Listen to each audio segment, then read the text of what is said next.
Hey there, welcome to day 2579 of What You Up To Now. Sharon Horne-Ellstrom here, thus the she.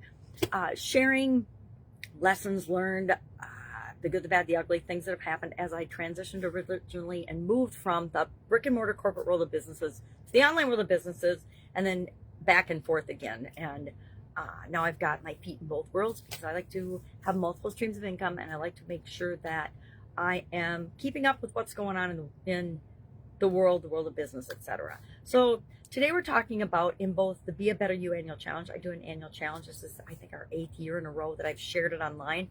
I didn't share it prior to that. It was just a tool that I used for myself. And I'm like, all right, if I'm doing this, what better way to hold myself accountable than to share it online? Number one, because I was scared to death of doing video and I wanted to start doing it.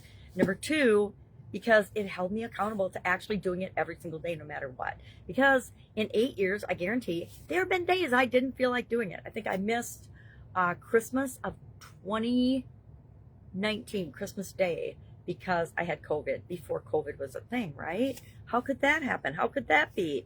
I wonder.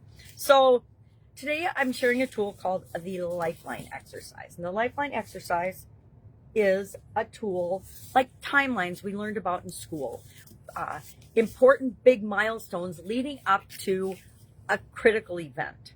Well, I say our birth is a critical event and that we should document the big things that have happened to us and impacted us on our own timeline or lifeline. And so I started doing that a couple of decades ago, literally. I learned it from, I don't know if I learned it from Tony Robbins. I learned it from some guru that said, hey, if your life's worth living, it's worth recording. So you should journal and da.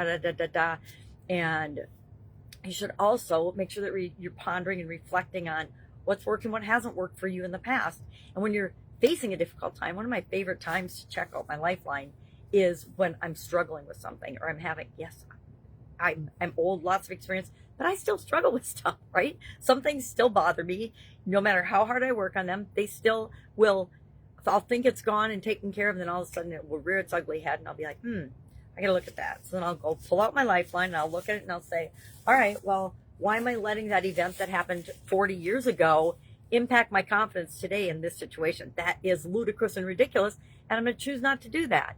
So sometimes we have to cheerlead ourselves and use the tools that we have at our disposal to do that. Well, if I didn't have the lifeline, it would be harder for me to remind myself of different events that have happened and times when I have been super confident and I have shown up even though I was afraid and I had to stretch my comfort zone, but I did it anyway. I didn't know how I was going to do everything about it, but I figured it out because I trusted and knew I'd figured stuff out in the past and solved problems in the past. So that meant I can solve this problem. I can solve problems in the future.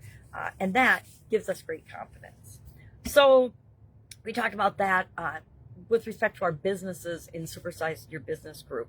And how does that impact our businesses? Well, it's really important to look at our history as a business, where we've been and where we've come from, what it is that we're trying to create, and understand the implications that it has on the different areas and aspects of our business, right? Just like we as human beings are multifaceted, guess what? Our businesses are that on steroids because it's not just about us. It's about us and every other person in that organization, and every other person that we touch in as part of that business has an impact on it. And the better we know ourselves, the better we can serve the people that we're here to serve, at least in my opinion. So that's all I've got today. It is my firstborn's birthday today, so it always makes me feel a little older, right, when my kids have birthdays, and they're just like about a month apart. So it's like, a month and a week, I believe. And so I get a double whammy in the spring. And then my birthday's sandwiched right in between them. And so that's really a hit home to, yeah, grow up. You're going to be 65. You better figure it out. So I will offer what I offer most days, not every day, because some days I'm just too dang busy. But today I'm hanging with my granddaughters this morning and this afternoon for a while to help out.